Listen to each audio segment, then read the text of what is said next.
दोस्तों, ये बात तो आप सभी जानते होंगे कि अंग्रेज़ों ने हमारे भारत को लगभग 200 सालों तक गुलाम बनाए रखा था। लेकिन क्या आप जानते हैं कि भारत को गुलाम बनाए रखने के लिए बहुत से भारतीय राजाओं और नवाबों ने उनका साथ दिया था, जो चंद पैसों के लिए अंग्रेज़ों के सामने बिक गए थे। आज की इस वीडियो में हम ऐसे ही 3 गद्दारों के बारे में बात करने जा रहे हैं, जिनके कारण भारत को गुलामी का मुँह देखना पड़ा था। मीर जाफ़र बंगाल के नवाब सिराजुद्दौला के तहत बंगाल सेना का कमांडर था। उसने प्लासी की लड़ाई में सिराजुद्दौला को धोखा दिया था। इसने भारत में अंग्रेज़ों के शासन का रास्ता खोला था। अगर अंग्रेज़ भारत में पैर जमा पाए तो उसके पीछे मीर जाफ़र की नमक हरामी और गद्दारी थी। सिराजुद्दौला को आखिरी स्वतंत्र नवाब कहा जाता है। उसकी मौत होते ही अंग्रेज़ी हुकूमत ने अपने पाँव जमा लिए थे। सिराजुद्दौला को बहुत ही कम उम्र में तख्तो-ताज मिला था और तख्तो-ताज मिलने के कारण उनसे कई रिश्तेदार जले भुने जा रहे थे। इसमें उनकी खाला घसीटी बेगम भी शामिल थी। नवाब बनने के थोड़े समय बाद ही सिराजुद्दौला ने उन्हें सलाखों के पीछे पहुंचा दिया था। मीर जाफ़र कई सालों से बंगाल का सेनापति था। यह और बात है कि सिराजुद्दौला ने मीर जाफ़र के बजाय मीर मदान को तवज्जो देना शुरू कर दिया।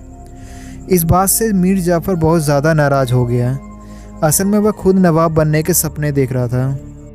भारत में पैर जमाने की कोशिशों में जुटे अंग्रेज़ों को भी इस बात की भनक लग गई थी।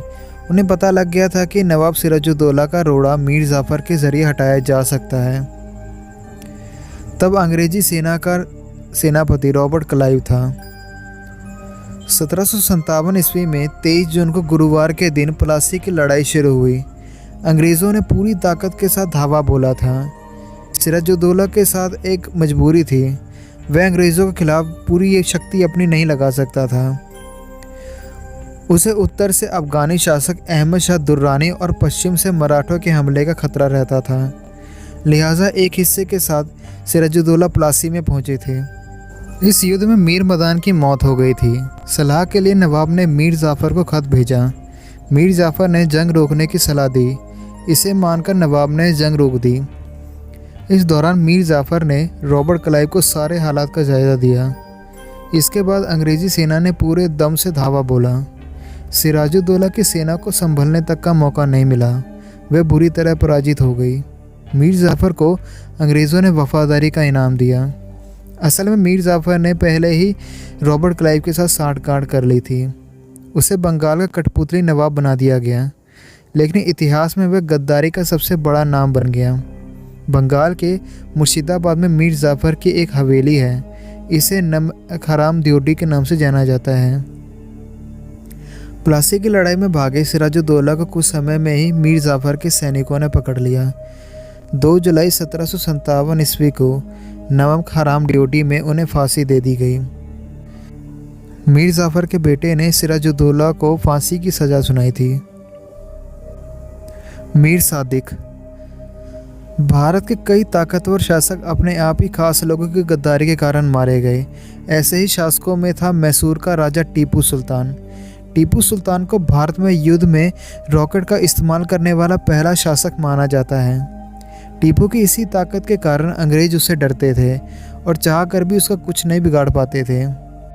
धोखे से टीपू को मरवाने वाला मीर सादिक दरबार का एक प्रभावशाली मंत्री था। मीर सादिक को आज भी भारत के सबसे बड़े गद्दारों में से एक गिना जाता है। 1798 में चौथे एंग्लो मैसूर युद्ध में उसने श्रीरंगपट्टन की घेराबंदी के दौरान टीपू सुल्तान को धोखा दिया था। चौथे एंग्लो मैसूर युद्ध में अंग्रेज़ों ने टीपू के किले को घेर लिया था, लेकिन लाख प्रयास करने के बाद भी वे अंदर नहीं जा पा रहे थे। घेराबंदी के दौरान हालांकि हमलावर अंग्रेज़ी सैनिक भूख से मरने लगे थे।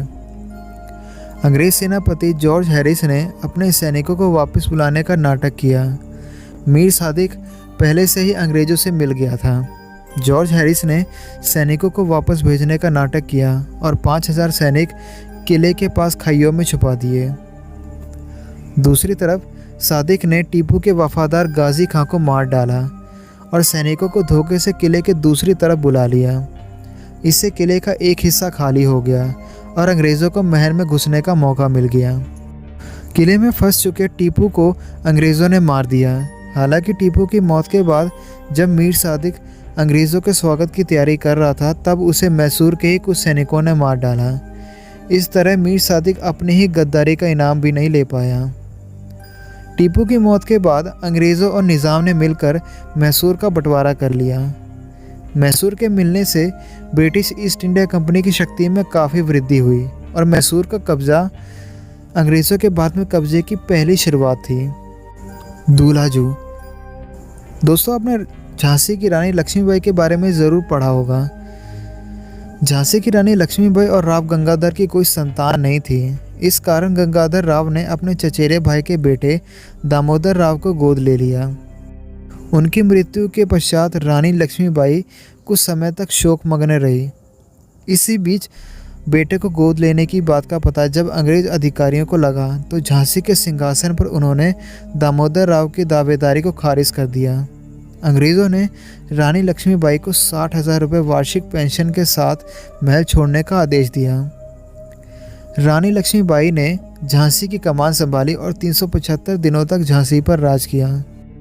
राजपाट को सुचारू रूप से चलाने के लिए रानी लक्ष्मीबाई ने मंत्रिमंडल का गठन किया, जिसमें उन्होंने अपने वफादारों और विश्वास पात्रों को शामिल किया।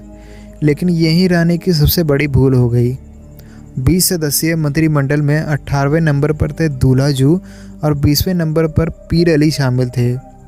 झांसी के किले में प्रवेश करना अंग्रेज़ों के लिए भी आसान नहीं था। अंग्रेज़ लगातार 8 दिनों तक झांसी के किले पर गोले बरसाते रहे। दिन ही नहीं, अंग्रेज़ रात के अंधेरे में भी किले पर हमला करते थे। इसके बावजूद ये किला उनके हाथ नहीं आ रहा था। तब अंग्रेज़ों ने एक चाल चली और प्रलोभन देकर दूल्हाजू और पीर अली को अपनी तरफ शामिल कर लिया। रानी लक्ष्मीबाई के दरबारी दूल्हाजू अंग्रेज़ों के झांसे में आ गया और उसने रात के अंधेरे में किले का दक्षिणी द्वार, जिसे ओरछा गेट कहा जाता था, उसे खोल दिया। यह द्वार एक संरक्षित द्वार था। द्वार खुलने के बाद झांसी की सेना को तैयार होने का समय नहीं मिल सका। अंग्रेज़ों की सेना झांसी के इस अभेद्य किले में घुस गई और उन्होंने झांसी जीत ली। किले के ही एक स्थान, जिसे आज कुदान स्थल के नाम से जाना जाता है, से अपने गोद लिए बेटे के साथ रानी लक्ष्मीबाई ने घोड़े पर बैठकर किले के बाहर छलांग लगा दी।